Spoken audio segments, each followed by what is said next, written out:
Assalamualaikum warahmatullahi wabarakatuh. Halo Sobat Jamu Times. Di tengah-tengah kemacetan ini saya akan sharing ya atau menjawab sebagian besar pertanyaan dari penonton channel saya Jamu Times. Di antaranya adalah yang banyak ditanyakan adalah bagaimana membuat perjanjian ya, bentuk perjanjian jasa borongan tukang ya. Jadi seringkali kalau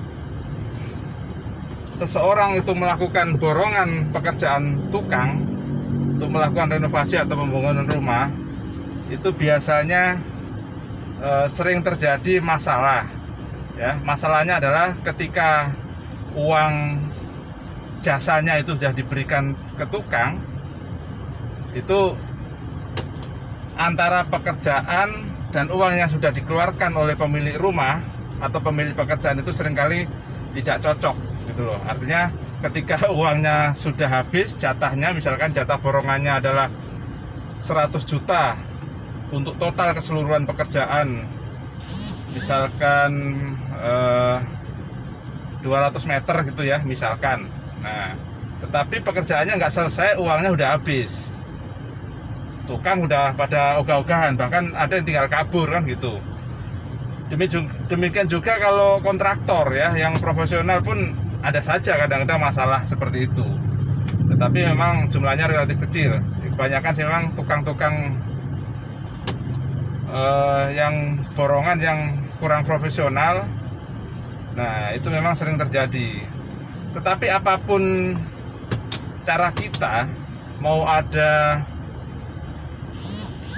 surat perjanjian apa itu tidak, itu sebenarnya salah satu cara terbaik untuk meminimalisasi terjadinya permasalahan pekerjaan rumah adalah dengan menyeleksi dulu, memilih tukang yang mau kita percaya untuk mengerjakan rumah atau kantor kita. Itu adalah berdasarkan referensi ya. Referensi misalkan dari teman kita yang sudah pernah menggunakan tukang itu, reputasinya bagus apa enggak gitu loh ya. Karena yang namanya perjanjian pun kadang-kadang perjanjian di atas kertas, kalau emang tukangnya nakal atau pemilik rumahnya nakal nggak mau bayar, ya tetap saja perjanjian itu tidak memiliki alat hukum yang kuat. Kalau setelah kita lakukan seleksi tukang ya, yang perlu kita lakukan adalah membuat surat perjanjian pekerjaan ya. Nah, surat ini, perjanjian ini adalah minimal itu supaya kita nanti tidak terjadi perselisihan pekerjaan ya. Misalkan ini kita maunya pekerjaan full selesai itu dengan biaya sekian ratus juta misalkan. Tetapi di tengah perjalanan tukang merasa bahwa pekerjaan carport itu tidak masuk di dalam skop pekerjaan. Nah, itu kan terjadi perbedaan. Padahal mungkin yang dimaksud pemilik rumah pekerjaan full selesai semua, itu adalah semua carport, pagar dan sebagainya. Nah, padahal rata-rata tukang itu memahami membangun rumah adalah membangun rumahnya gitu loh. Kalau urusan pagar itu pekerjaannya biasanya beda. Biasanya loh ya, taman itu juga biasanya beda. Nah, karena itu hal-hal seperti itu harus diperjelas dan diklirkan sejak awal. Nah, jadi caranya gimana? Sebenarnya simpel saja gitu, tidak perlu ribet bikin perjanjiannya, simpel, satu halaman cukup. Jadi misalkan yang pada hari ini kami yang bertanda tangan di bawah ini, nama Budi, misalkan pemilik rumah atau pemilik pekerjaan, alamat Jakarta Selatan gitu kan. Kemudian selanjutnya disebut pihak pertama. Nah, kemudian di bawahnya ada nama Rudi misalkan atau Andi gitu ya. Alamat di mana? Kemudian selanjutnya disebut pihak kedua. Nah, di bawahnya lagi pihak pertama dan pihak kedua sepakat untuk melakukan pekerjaan bersama misalkan, atau pihak pertama sepakat dan pihak kedua untuk mengerjakan rumah di jalan, misalkan jalan ABCD Pancoran Mas Jakarta Selatan gitu ya. Nah, dengan rincian pekerjaan sebagai berikut. Nah, gitu. Satu, misalkan luas bangunan yang akan dikerjakan adalah seluas 200 meter dengan 2 lantai. Misalkan sebutkan juga secara rinci 2 kamar tidur, 2 kamar mandi, teras, bla bla bla, itu kan, karpotnya sampai pagar depannya misalkan itu. Nah, itu disebutin rinci itu sampai penyelesaiannya.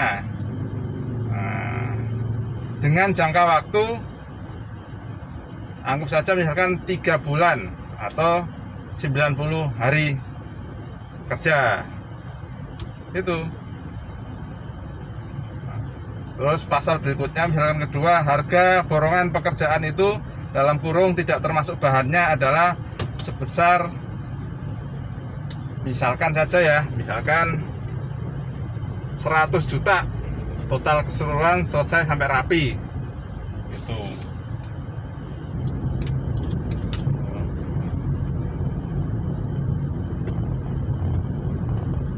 Nah, setelah ada harganya disebutin, jangka waktu penyelesaiannya, tentu pembayarannya ya, cara pembayarannya gimana, sebutin juga pembayarannya. Misalkan tahap pertama 10% misalkan, atau pembayarannya misalkan sesuai dengan jumlah tukang yang dikerahkan ya. Jadi kalau dia hari pertama atau tiap harinya bawa tukang misalkan 10 tukang, ya hitung aja. Kalau rata-rata tukang misalkan perkiraan ya, tukang itu kan antara 150.000 sampai 200.000 ya, tergantung lah lokasi di mana, nanti silakan ada nego. Nah, dikalikan kalau kali 10 ya, setiap hari kali 150.000 berarti berapa? 1,5 juta ya. Berarti satu hari 150 juta 10, atau seminggu kalau bayarannya seminggu sekali ya tinggal 1,5 kali 7 ya sekitar 10.500.000. Nah, itu disebutin gitu loh.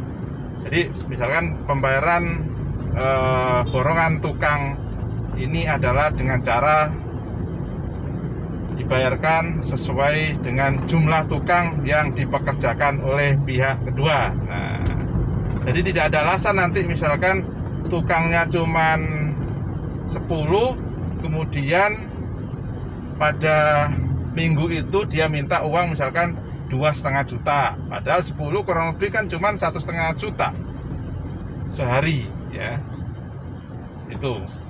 Nah, itu salah satu untuk melihat pekerjaannya gitu loh, melihat pekerjaannya apakah sesuai apa tidak. Sebab kalau tukang borongannya minta uang melebihi jumlah tukangnya, itu bisa jadi nanti pekerjaan belum selesai uangnya udah habis, jadi bisa jadi tinggal kabur gitu kan.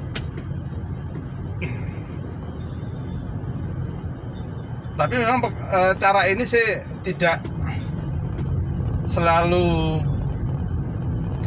bisa menyelamatkan uang kita gitu loh.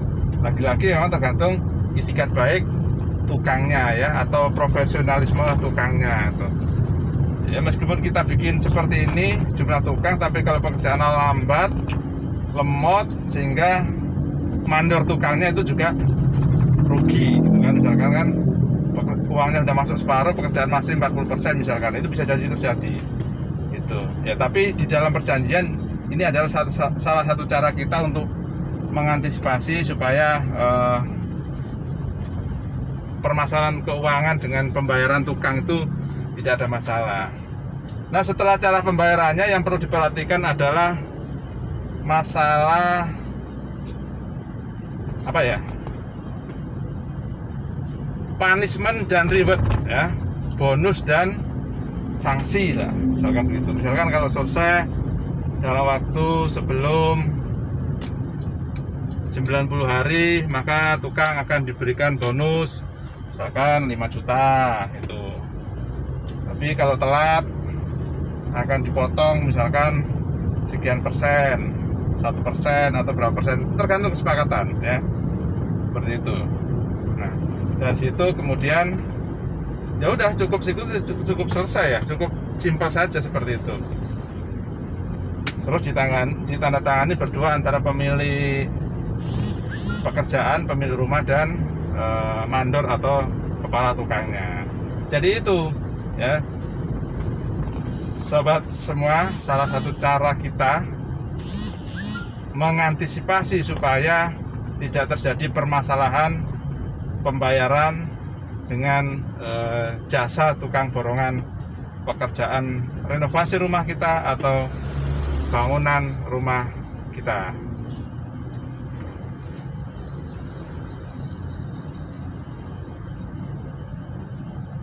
Nah,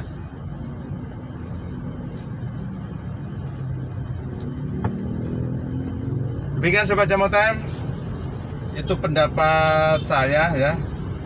Mudah-mudahan bermanfaat. Dan sekali lagi tentu saja ada yang tidak sependapat dengan saya, silakan saja ini sebagai referensi. Kalau memang cocok gunakan, kalau tidak ya nggak apa-apa ya, kita cuma sharing saja. Dan akhirul kalam, assalamualaikum warahmatullahi wabarakatuh.